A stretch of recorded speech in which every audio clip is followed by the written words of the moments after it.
Viewers, एक ऐसी संस्था है जो इंसानों पर प्रयोग कर उन्हें म्यूटेंट यानी सुपर बनाती है। मानव में परिवर्तित हो गया और उसने इन महामानवों का उपयोग युद्ध में एक सैनिक के रूप में किया। लेकिन गलती से उसे कंपनी ने एक म्यूटेंट लड़की में बदल दिया जो एक खुफिया एजेंट थी, और इस वजह से वह लड़की इतनी ताकतवर हो गई थी कि कोई दूसरा म्यूटेंट उसे हरा नहीं सकता था, क्योंकि हर लड़ाई के बाद उसकी ताकत बढ़ती जा रही थी। लेकिन अब देखना होगा कि क्या वह लड़की उसका साथ दे पाती है या नहीं। के उस मास्टरमाइंड को हराने में सक्षम होगा जो कहानी की शुरुआत में सभी म्यूटेंट में सबसे शक्तिशाली भी था। हमें मेडुसा नाम की एक संस्था दिखाई गई है जिसके अंदर इंसानों का डीएनए बदलकर उन्हें बदला जा सकता है। उन्हें म्यूटेंट में बदल दिया गया और इसी वजह से उन इंसानों को अलग अलग शक्तियां मिलीं। इस संस्था के लोगों ने एक लड़की को पकड़ा था जिसका नाम उन्होंने लिया है। इन सब ने कभी न कभी डीएनए लिया। ये बदल रहे थे जिसके कारण लिया धीरे धीरे म्यूटेंट में परिवर्तित हो रही थी, लेकिन यह प्रक्रिया पूरी हो चुकी थी। पता पूरा होने से पहले ही कुछ लोग वहां चले जाते हैं जो द 19 ऑर्गेनाइजेशन के अवैध खुफिया एजेंट हैं। गतिविधि के बारे में पता चल गया था। अब वह रेंज को पकड़ने के लिए आया है जिसका नाम वह सभी का नेता होगा। उसे वहां के उन सभी मनुष्यों को मुक्त करना है जिन पर प्रयोग किए जा रहे हैं। के की सभी अवैध गतिविधियों को एक मेमोरी चिप के अंदर संग्रहित करता है ताकि वह उनके रहस्यों सौदेया को उजागर कर सके। वह को वहां से हटा भी देता है, लेकिन एक्सपेरिमेंट की वजह से लिया काफी कमजोर हो गई है और वह कुछ भी न समझ सके। वह सबको अपने मित्रों समेत ले जाए और वहां से चले जाए, लेकिन उन्हें क्या पता था कि यह सब कुछ एक महिला देख रही है जिसका नाम कैथरीन है, जो अब यहाँ है। सभी एजेंट अपनी किस्मत आजमा रहे हैं, लेकिन तभी उन पर एक तंबू का हमला हो जाता है और यह बहुत ही भयानक था। इतना बड़ा जीव जिसे उन वैज्ञानिकों ने नहीं बनाया, और असल में वह जीव बहुत ही डरावना दिखता है। सभी एजेंटों ने जीव पर फायरिंग शुरू कर दी, लेकिन इसका कोई फायदा नहीं हुआ क्योंकि उन छोटी छोटी गोलियों का उस जीव पर और अब उस जीव पर कोई असर नहीं हो रहा था। वह भी सभी पर हमला करना शुरू कर देता है। धीरे धीरे उसने सभी एजेंटों को वहीं खत्म कर दिया था। बचा ही था तो अब वह जीव उसके सामने खाने के लिए आया था, लेकिन तभी उसे वहां लाया जाता है और वह जीव के ऊपर चढ़ जाती है और उसे अपने शस्त्र से मारने लगती है, जिससे रचनाकार को बहुत पीड़ा होती है। और उसने लिया को खत्म करने के लिए लिया पर अपने तंबुओं से हमला किया, लेकिन लिया कैसी बच जाती है और प्राणी के अंतकोश को काट देती है। इसलिए उन सभी के पास एक मौका था कि वह जान बचाकर वहां से भाग जाता है और सिम ले लेता है। वह वही करता है। वह बड़ा साकरियचो फिर उसी कमरे में मैं फंस गया था। जब वह बाहर आया तो कैटरीना वहां गई, जिसने उसकी मदद के लिए अपनी मानसिक शक्तियों का इस्तेमाल किया। ऐसा करने से वह उन सभी को नियंत्रित करने लगती है, लेकिन न जाने क्यों इसका असर हुआ, लेकिन हुआ नहीं।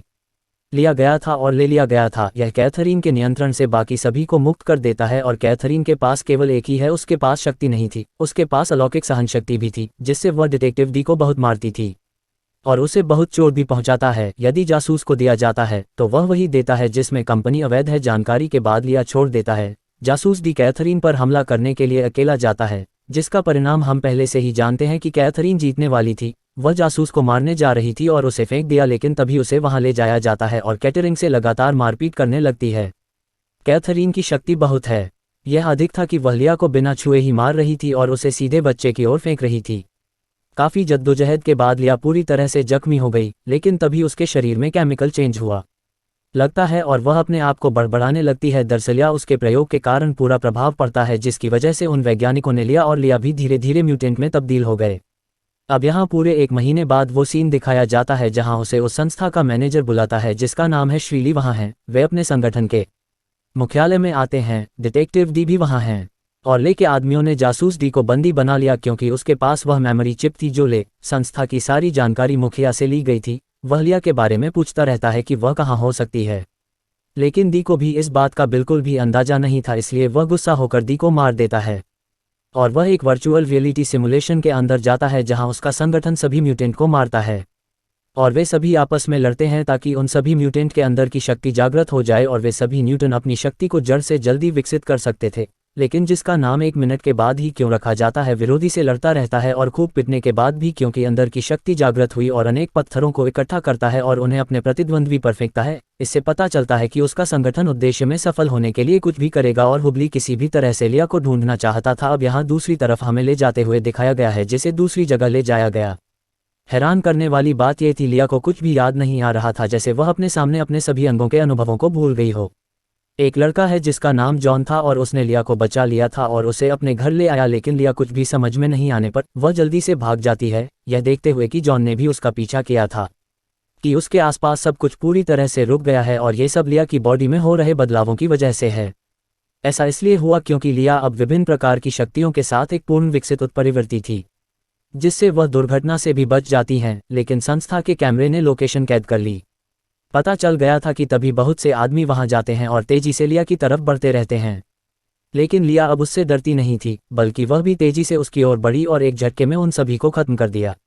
लिया की स्पीड भी इतनी बढ़ गई थी कि उसे और अब जॉन को कोई देख नहीं पा रहा था। लिया को एक सुरक्षित स्थान पर चलने के लिए कहता है क्योंकि उसकी जान को खतरा हो सकता है। जॉन एक पुलिस अधिकारी था जो लिया की मदद करना चाहता था।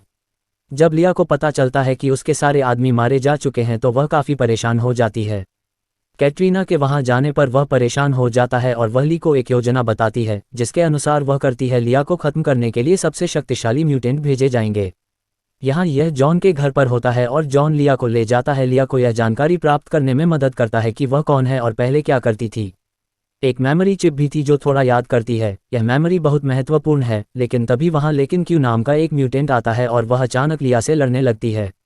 जॉन एक कोने में छिपा हुआ था, इसलिए लड़ाई की शुरुआत में उसने उसे मारने के लिए अपनी टेलीपोर्टेशन शक्ति का इस्तेमाल किया और वह म्यूटेंट को बहुत मारती रहती है। लेकिन वह म्यूटेंट कम नहीं था, वह पत्थर की तरह थी, कंट्रोल कर पाती। ऐसा करने के बाद वह लिया पर भी अटैक करना शुरू कर देती है।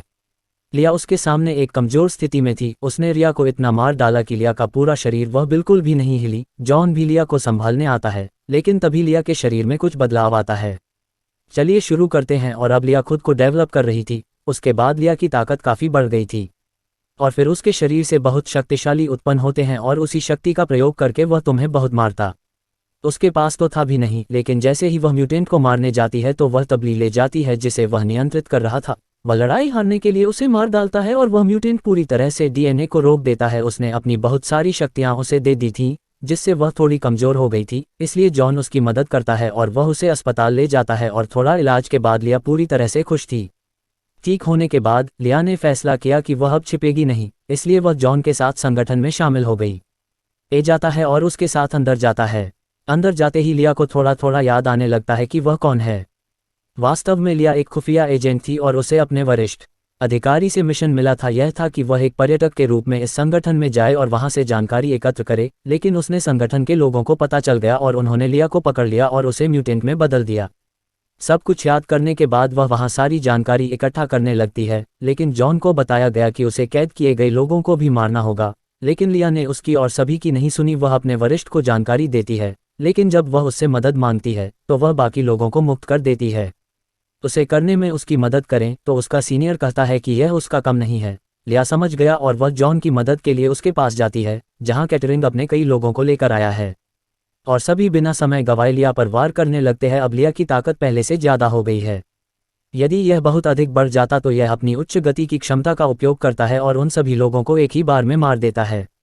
लेकिन कैथरीन ने जॉन को पकड़ लिया था और उसने अपने हथियार को उसके शरीर में मार दिया ताकि जॉन तुरंत जमीन पर गिर गया। लिया को बहुत गुस्सा आता है और वह कैथरीन से लड़ने आती है।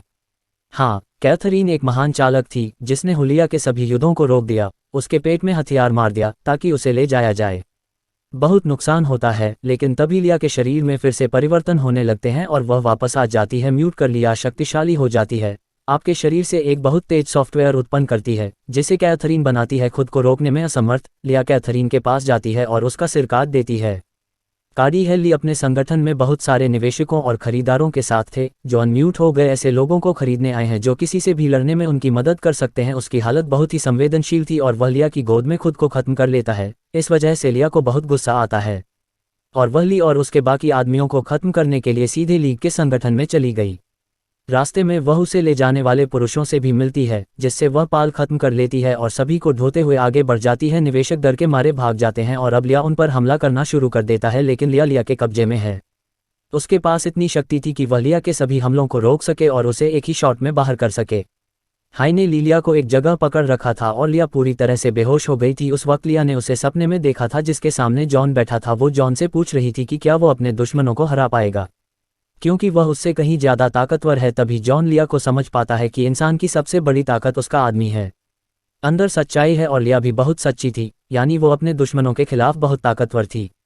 उसे केवल खुद पर भरोसा करना था। उसके तुरंत बाद लिया के शरीर में परिवर्तन होना शुरू हो गया होगा और उसकी शक्ति 50% से भी अधिक हो गई थी। वह ली की कैद से छूटकर इतनी तेजी से भाग रही थी, है ना?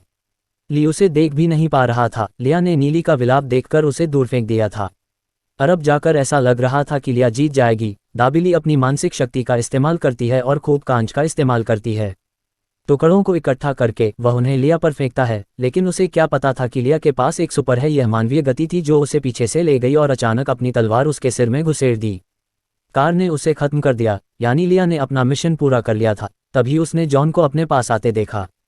लिया यह देखकर बहुत खुश होती है कि जॉन ने किसे भी म्यूटेंट में बदल लिया था और वे दोनों एक साथ रहने लगते हैं और वे दोनों तय करते हैं कि वे मिलकर पूरे शहर को उन न्यूटन से बचा लेंगे जो अभी शहर में घूम रहे हैं। और इसी के साथ हमारी कहानी यहीं खत्म हो जाती है। तो दर्शक कृपया मुझे कमेंट सेक्शन में बताएं कि आपको यह कहानी कैसी लगी, और अगर आपको मेरी एफिन्सन भी पसंद आई हो वीडियो को लाइक और चैनल को सब्सक्राइब करना ना भूलें, क्योंकि इससे मुझे काफ़ी मोटिवेशन मिलता है।